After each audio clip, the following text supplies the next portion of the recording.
다윗은 끝까지 하나님을 신뢰하지 못하고 잘못된 선택으로 블레셋으로 피하게 되죠. 그것이 큰 화근을 불러옵니다. 결국 그는 이스라엘과 전쟁을 해야 되는 난처한 상황에 빠지게 되죠. 보다 못한 하나님께서 간섭을 하신 것 같습니다. 하나님의 은혜 가운데 극적으로 그 난관에서 벗어나게 되죠.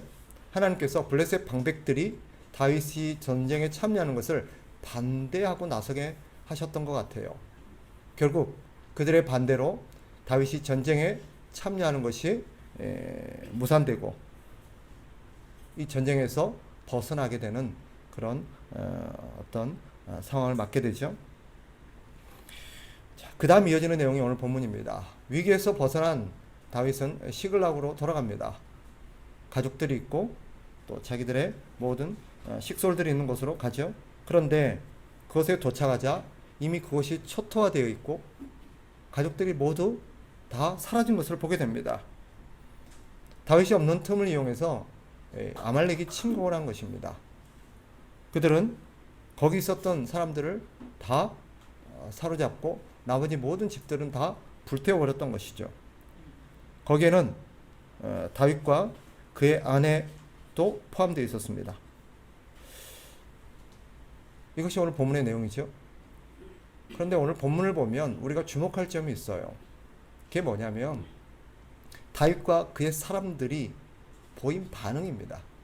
이 사건에 대해서 그들이 어떤 태도와 어떤 반응을 보이는가에 우리가 좀 주목할 필요가 있어요. 오늘 성경은 이들의 반응을 통해서 우리에게 중요한 것 한 가지를 일깨우기 때문입니다. 자, 6절을 한번 다시 봅시다. 자, 이 상황을 보게 된 백성들의 반응이 기록되어 있습니다. 6절, 백성들이 자녀들 때문에 마음이 슬퍼서 다윗을 돌로 치자하니 다윗이 크게 다급하였으나 그의 하나님 여호와를 힘입고 용기를 얻었더라. 여기서 보면 마음이 슬퍼서라고 되어 있죠. 백성들이 자녀들 때문에 마음이 슬퍼서, 이 슬프다는 단어가 히브리어로 어떤 단어가 쓰였냐면 마라라는 단어가 쓰여요. 쓰다라는 거예요. 고통스럽다, 괴롭다, 비통하다, 이런 의미입니다. 너무 마음이 괴롭고 비통에 빠지게 된 거죠. 왜?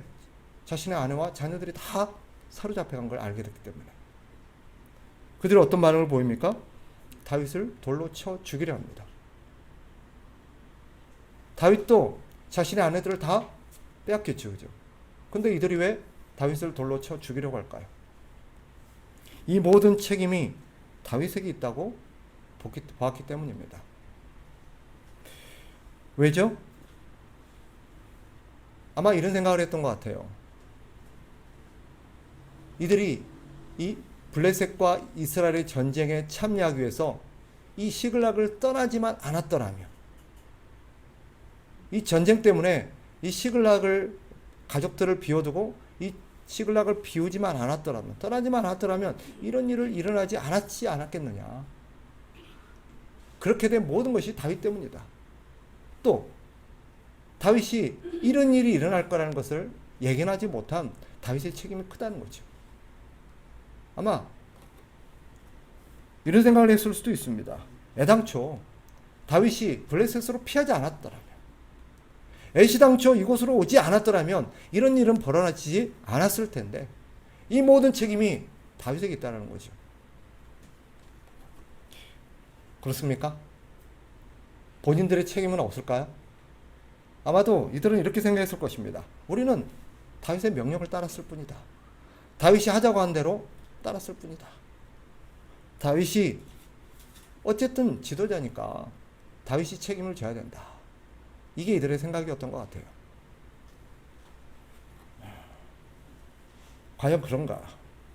이들이 경험한 비극에 대한 책임이 다윗에게 있는가?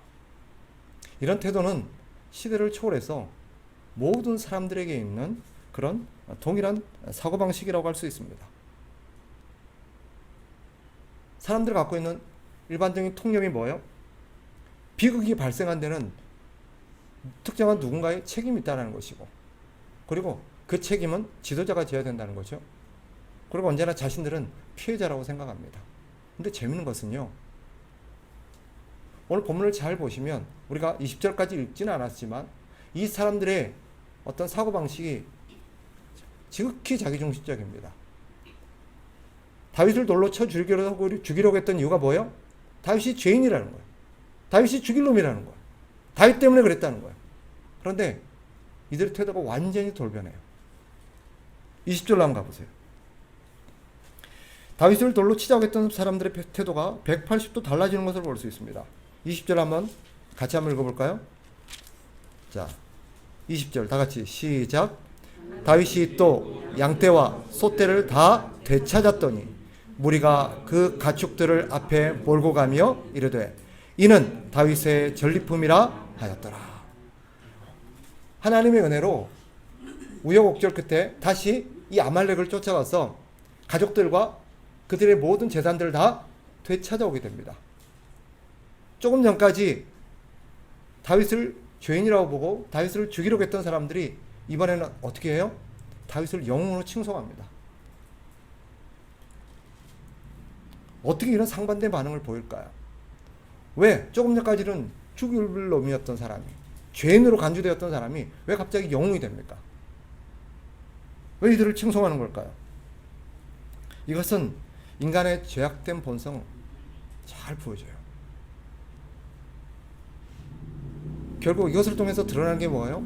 예전에도 제가 말씀드렸지만 사람들은요, 가치 판단이 지극히 자기중심적입니다. 자기에게 손해를 끼치고 자기 재산에 피해를 주고 자기에게 불이익이 오면 다 죄인 취급해요. 그런 사람은 악인이라는 거죠. 반면 자신에게 이익을 가져다 주며 영웅으로 대접합니다. 결국 이들의 기준은 뭐예요? 이익을 가져다 주면 의인이고 손해를 가져다 주면 악인이라는 거예요.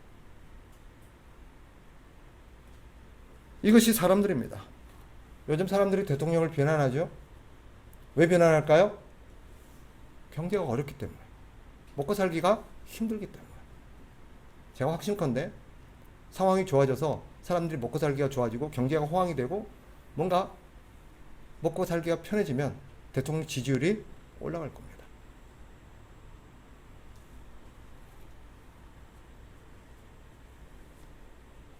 거기는 어떤 생각이 깔려 있어요? 이렇게 먹고 살기 어려운 것이 대통령 탓이라는 거예요. 반대로 경제가 호황이 되고 잘 먹고 잘 살게 되면 이렇게 잘 살고 잘 먹게 해준 분이 대통령이라는 거예요.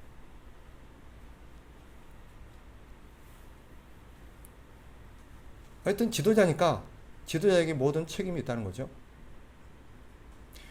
교회는 어떨까요? 교회 성도들은 다를까요? 사실 별반 다르지가 않습니다. 교회가 성장하면 목사를 칭송하죠. 교회가 성장하지 않으면 목사를 비난합니다. 교회가 성장한 것은 뭐 때문이라는 거예요? 목사가 유능하고 목회를 잘했기 때문이라는 거죠. 반면 교회가 성장을 안 해요. 그럼 목사가 무능하고 목회를 잘 못했기 때문이라는 것입니다. 그럼 성도들은 뭡니까? 성도들은 굿이나 보고 떡이나 먹는 존재들인가요? 사실 우리도 이런 가치 판단의 기준에서 자유롭지가 못합니다. 우리 역시 똑같은 생각을 갖고 살아가요. 그러나 본 사건의 본질은 다윗의 책임이냐 아니냐를 말하려는 데가 있는 것은 아니에요. 오늘 본문을 통해서 성경이 우리에게 말하려는 사건의 어떤 문제의 본질은 따로 있습니다. 도대체 사람들이 이런 반응을 보이고 이런 어떤 시각을 갖게 된 문제의 본질이 어디 있냐는 거예요. 왜 이런 태도를 갖게 되고 왜 이런 사고방식을 갖고 있냐는 거예요. 성경이 진단하건대 오늘 우리에게 보여주는 중요한 문제 한 가지, 뭐냐? 사람들의 마음속에, 이들의 마음속에 하나님이 없다라는 거예요. 하나님이 없어요. 하나님이 없으니까 사실은 하나님의 통치와 하나님의 섭리에 관심도 없고 그걸 보지를 못하는 거예요. 그들의 눈에는 뭐만 보여요? 오직 눈에 보이는 사람만 보여요. 다윗만 보이는 것입니다. 잘하면 다윗이 잘한 거고 못하면 다윗이 못한 거고, 오직 사람 중심이에요. 이스라엘 사람들이 사울을만 바라봤죠. 사울은 사무엘만 바라봤습니다. 그랬듯 오늘 다윗의 사람들은 누구만 바라보고 있어요? 다윗만 바라보고 있어요. 이들의 마음에는 하나님이 없어요. 하나님이 이 세상을 다스리시고 하나님이 세상을 창조하셨다라는 것이 그 마음속에 없어요. 지극히 사람 중심이고 이 세상을 이끌어가고 이 세상을 다 이렇게 결정하는 것이 사람에게 달렸다라고 생각하는 것입니다. 그런데 이 안타까운 시각이 교회 안에 있는 성도들에게도 똑같이 나타나요. 오늘날 성도들의 마음속에 하나님이 있는지 성경이 우리에게 도전하는 거예요. 솔직히 한번 물어보세요. 자기 마음에게. 내 마음에 하나님이 있느냐? 나를 둘러싼 모든 사건 속에서 하나님의 섭리를 보고 있느냐? 아니면 하나님을 보지 못한 채 사람에게만 주목하느냐? 뭐가 문제가 생기면 자꾸 사람 탓을 해요. 사람에게 문제가 있고 누군가 탓을 돌릴 사람을 찾아요.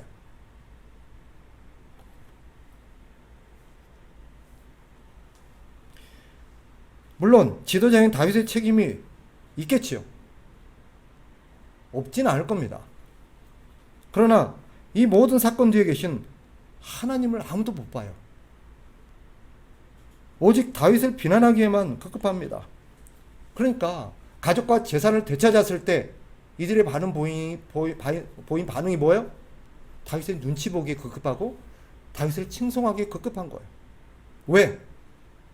상황이 이쯤 되니까 아까 자기들이 다윗에게 했던 짓이 생각나거든요. 그것으로 인해서 자기에게 어떤 불이익이 돌아올까? 그것이 걱정되거든요. 이제는 다윗에게 잘 보여야 되는 거예요. 여차하면 다윗이 자기들에게 뭐요? 전리품을 안 줄 수도 있는 거니까. 물론 제가 다윗이라면 그랬을 거예요. 너 좀 전 나 죽일 놈이라며 돌 들고 나 치려고 할 때는 언제고 내가 이걸 너한테 왜 줘야 돼? 저 같으면 미워가지고 그럴 것 같긴 해요. 그러나 우리가 주목해야 될 게 뭐죠? 이 사건 뒤에서 역사하고 계시는 하나님이에요. 블레셋과 이스라엘 전쟁에 참여해야 했었던 난처한 상황에서 이들을 다시 벗어나게 하신 분이 누구예요? 하나님이십니다.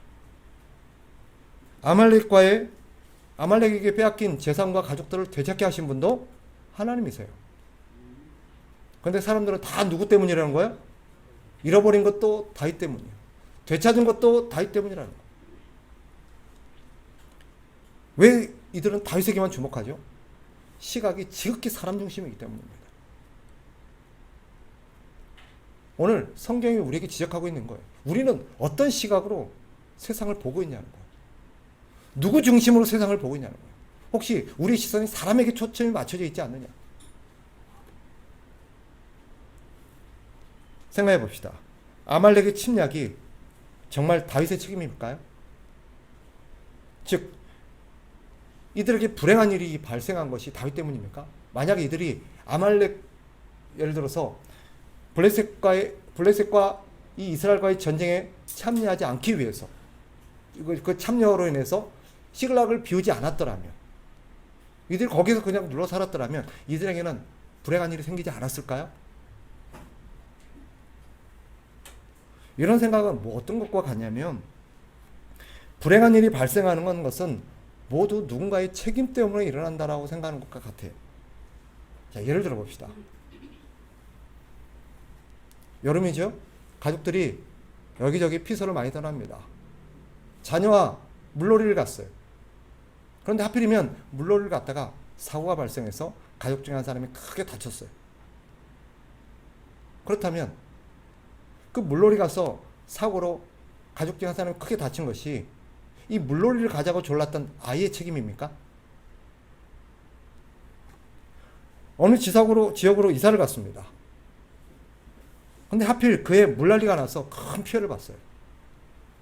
그렇다면 아빠 직장 때문에 그 지역으로 갔으니 우리가 이 물난리로 해서 우리 집에 큰 피해를 본 것은 아빠 때문입니까? 근데 우리의 논리가 그래요. 우리가 그런 생각을 갖고 살아가요. 자꾸 누군가에게 책임을 돌려요.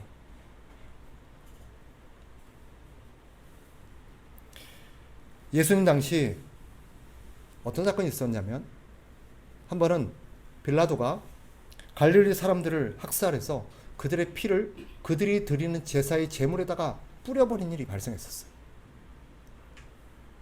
빌라도에 의해서 여러 사람이 학살을 당하는 사건이 발생했습니다. 사람들이 예수님을 찾아와서 이 사건을 얘기하면서 이 사건이 누구 책임일까요? 그들의 죄 때문일까요? 라고 물었습니다. 또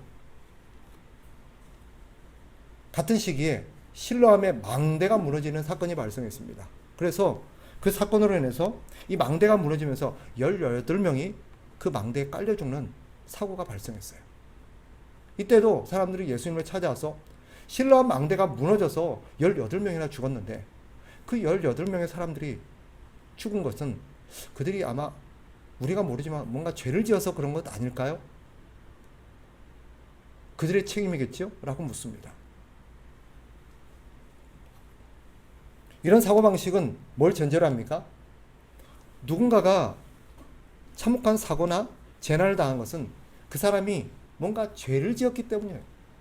그런 어떤 비극, 불행을 경험했다는 거죠. 반대로 말하면 어떤 생각이에요? 우리가 착하고 바르게 살면 어떠한 불행도 일어나지 않을 거라고 생각하는 것과 똑같습니다. 그럴까요? 열심히 정직하고 착하고 바르게 살려고 애를 쓰는 사람은 불행한 일이 안 생깁니까? 예수님이 이렇게 대답을 합니다. 들어보세요. 너희는 이 갈릴리 사람들이 이같이 해받음으로 다른 모든 갈릴리 사람보다 죄가 더 있는 줄 아느냐? 너희에게 이르노니 아니라. 너희도 만일 회개하지 아니하면 다 이와 같이 망하리라. 실로암에서 망대가 무너져 치어 죽은 18사람이 예루살렘에 거한 다른 모든 사람보다 죄가 더 있는 줄 아느냐? 너희에게 이르노니 아니라. 너희도 만일 회개하지 아니하면 다 이와 같이 망하리라. 예수님의 논지는 이거예요. 재난은 누구에게나 일어난다는 거예요. 이들에게 재난이 일어난 것은 이들이 다른 사람보다 더 특정하게 죄를 많이 지었다든지 특별한 뭔가 잘못을 해서 이런 재난을 당한 게 아니라는 거예요. 누구에게나 일어날 수 있는 일이라는 거예요. 또 모든 사람은 죄인이고 모든 사람이 이런 재난을 당하는 것은 당연한 거라는 거예요.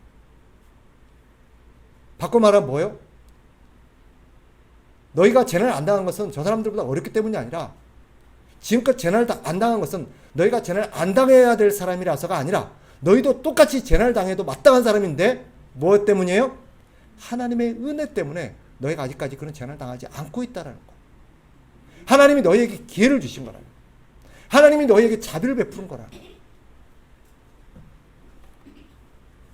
세상의 모든 재난 뒤에는 하나님의 주권적인 뜻이 있다는 것입니다.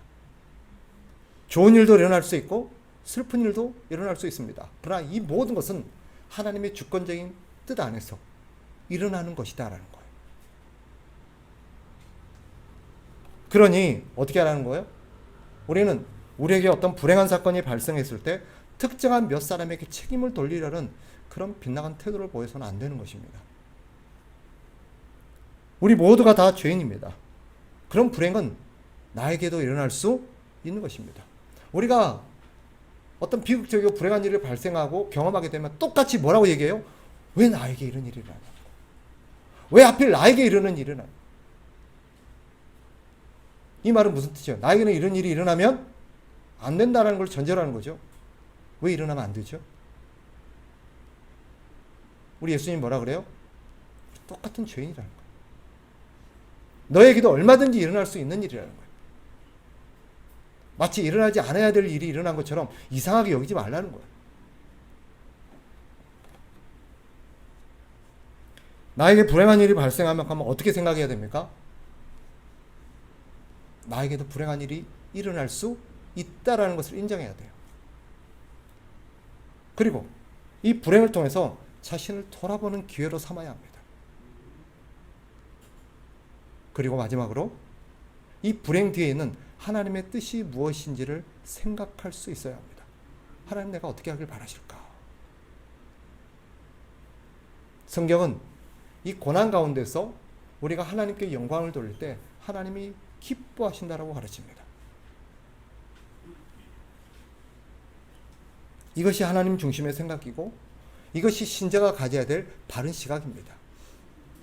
지금껏 많은 사람들은 자기에게 뭔가 불행한 일이 생기고 안 좋은 일이 생기면 자꾸 누군가의 책임을 돌리려고 그러고 이것이 누구의 죄 때문이냐, 이게 누구 탓이냐라고 자꾸 책임을 물을 누군가를 찾아요. 그리고 자기에게는 이런 일이 일어나면 안 되는 사람이고 자기는 거기에 대한 피해자라고 자꾸 그렇게 생각을 해요. 그리고 누군가를 원망하고 그 원망이 하나님께 향할 때가 있습니다.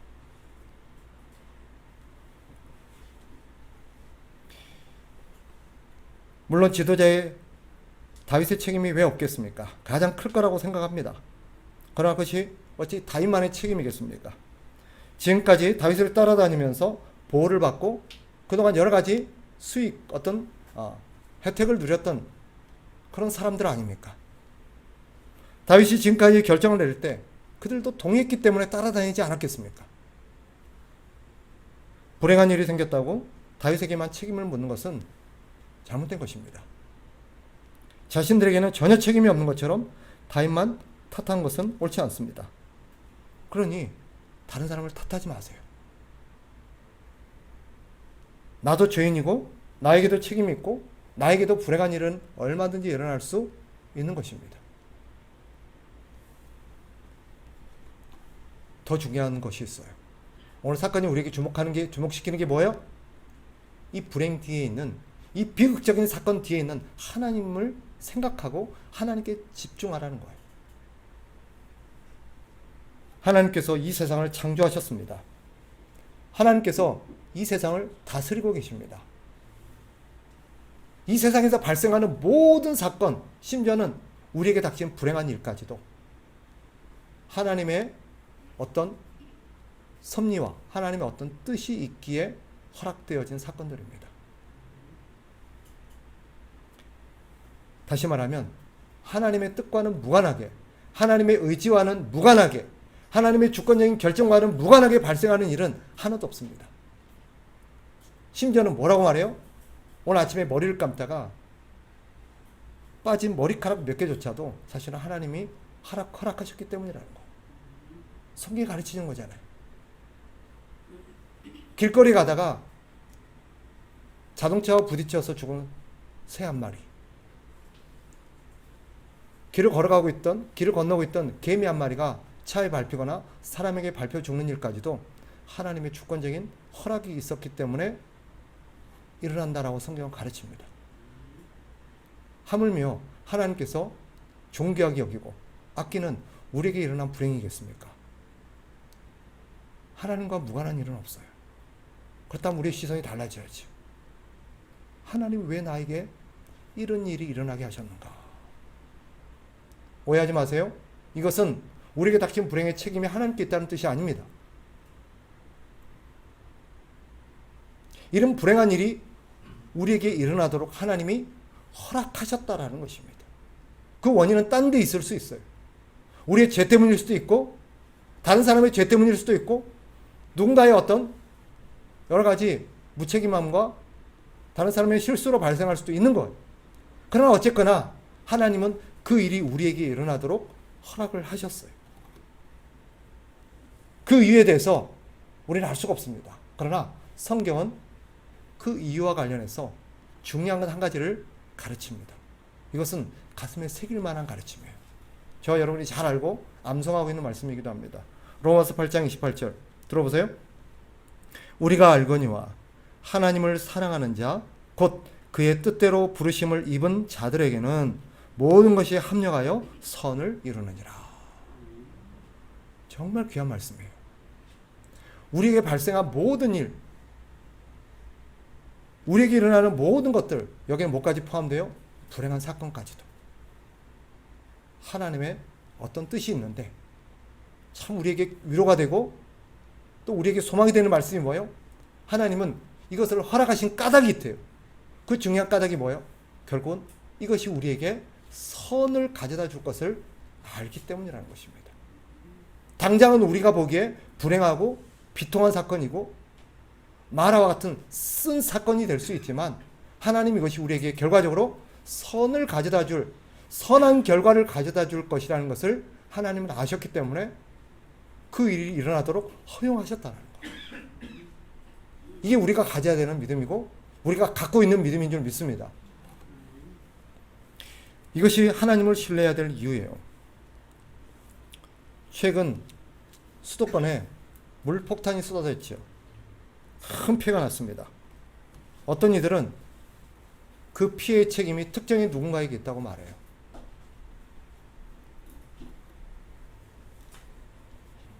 구체적으로 정치적인 예민한 사건이 될 수 있기 때문에 언급하지는 않겠습니다만은 우리는 생각해야 됩니다. 그렇다면 딴 사람이 그 자리에 갔었더라면 그 일이 일어나지 않았을까요? 하필이면 그 사람이 그 자리에 있었기 때문에 그 일을 했기 때문에 이런 불행한 사건이 발생한 것입니까? 세상 사람은 몰라도 하나님을 믿는 신자라면 그런 생각을 가지면 안 돼요. 말씀을 정리하겠습니다. 따라서 우리는 세 가지 사실을 가슴에 새기길 바랍니다. 오늘 사건과 관련해서 성경은 우리에게 세 가지 사실을 일깨웁니다. 첫째, 경솔하게 우리에게 닥친 불행이나 어떤 비극적인 사건의 탓을 다른 사람에게 돌리거나 다른 사람에게 책임을 물으려는 그런 태도를 가져서는 안 된다는 것입니다. 누구에게나 불행한 일이 일어날 수 있습니다. 물론 누군가 책임을 다하지 않으므로 불행한 사건이 일어났을 수도 있습니다. 그 문제에 대해서는 책임을 물어야죠. 그러나 그 책임이 그 사람에게만 있다고 해서는 안 됩니다. 오히려 나 자신과 우리 모두의 책임은 아닌지를 우리는 생각해야 됩니다. 자꾸 어떤 한 사람에게 책임을 물어서 그를 희생양으로 삼으려고 하는 것은 옳지 않습니다. 두 번째, 우리는 모든 사건 뒤에 계시는 하나님께 주목해야 합니다. 하나님이 세상을 창조하셨을 뿐만 아니라 다스리고 계십니다. 모든 사건은 하나님의 허락 안에서 일어납니다. 그러니 누군가를 탓하고 원망하기만 해서는 안 돼요. 우리는 그 시선을 하나님께 돌려서 이런 일이 일어나게 하신, 이 사건이 발생하게 하도록 허락하신 하나님의 뜻이 어디에 있는지를 생각해야 돼요. 그리고 자신을 돌아보면서 내가 과연 그동안 하나님께 집중하고 하나님을 생각하고 살아왔는지를 살펴야 합니다. 많은 경우 믿음의 선배들은 우리에게 이렇게 권면합니다. 우리에게 발생한 많은 고난들과 안타까운 사건들은 사실 우리를 하나님께로 부르신, 하나님으로부터 멀어져 있는, 하나님과의 관계가 서먹서먹해 있고 하나님으로부터 하나님께 소홀해 있는 우리를 다시 하나님께로 소환하고 하나님께로 부르시는 하나님의 나팔이다라고 가르칩니다. 쉽게 말하면 우리는 이 사건을 통해서 하나님을 생각하게 됨으로써 그동안 내가 하나님의 뜻에 무관심하고 살았구나. 내가 하나님께 무관심하고 너무 내 일과 내 문제에만 골몰하며 살아왔구나 하는 것을 되돌아보게 되는 기회가 된다는 것이에요. 저는 이것이 맞다고 생각합니다. 마지막 한 가지, 우리는 우리에게 어떤 일이 일어나더라도, 어떤 불행한 사건이 일어난다 할지라도 하나님을 끝까지 신뢰해야 합니다. 왜냐? 앞서 말씀드린 것처럼 하나님은 우리를 향하신 선한 계획을 갖고 계시기 때문입니다. 하나님이 선하시고요, 하나님은 우리를 향해서 갖고 계신 모든 계획은 선합니다. 그 과정이 어떤 특정의 순간의 사건이 우리 눈에 악하게 보일 수 있고 우리 눈에 부당하게 느껴질 수 있지만, 그러나 그 책임이 하나님께 있는 것은 아닙니다. 이해할 수 없지만 하나님의 선하신 계획 안에는 우리의 고난과 불행이 포함되어 있을 수 있음을 우리는 인정해야 합니다. 그러나 기억하십시오. 결국 우리에게는 선한 결과로 돌아오게 될 것입니다. 그러니 괴롭고 힘겨운 시간이 될지라도 우리는 하나님을 신뢰하고 인내하며 우리는 기다려야 합니다. 그리고 기도하면서 하나님을 의지해야 합니다. 낙심하지 마십시오. 실망하지 마십시오. 분명한 사실이 뭐예요? 하나님 우리를 사랑하시고 하나님이 우리를 끝까지 붙드시고 함께 하신다는 것입니다. 그리고 결국 하나님은 우리에게 선을 행하시고 선한 열매로 우리에게 돌아오게 하실 거라는 것을 믿어야 합니다. 그러니 순간 문제에 함몰되어지고 순간의 불행과 고통에 너무 깊이 우리가 함몰되어서 다른 사람을 비난하고 탓하기보다 한 발 물러서서 자신을 돌아보고 하나님을 생각하는 기회로 삼으시기 바랍니다. 결국 그것이 시간이 지나고 나면 우리가 더욱 성숙되어지고 더욱 하나님과 가까워지고 하나님의 은혜를 누리는 자리로 이끌었다는 것을 깨닫게 되는 날이 올 것입니다. 이런 믿음이 저와 여러분의 있기를 주의 이름으로 축복합니다.